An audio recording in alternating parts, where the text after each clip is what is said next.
666 is the sound of the breeze cutting through the trees. Open your ears and hear what you think. All right. Just wanted to come out and say that with a rhyme to it at least.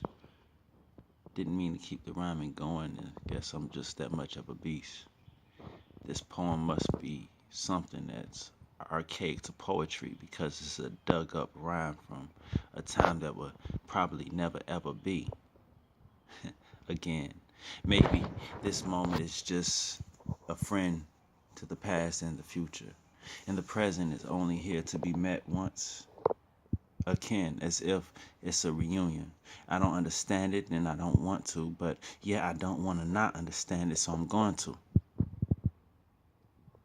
The past is the past. We can't change it. Regret is vain, so why complain? We can only change our ways with the help of whoever you name or claim, because all we got is the belief in today. Bye-bye.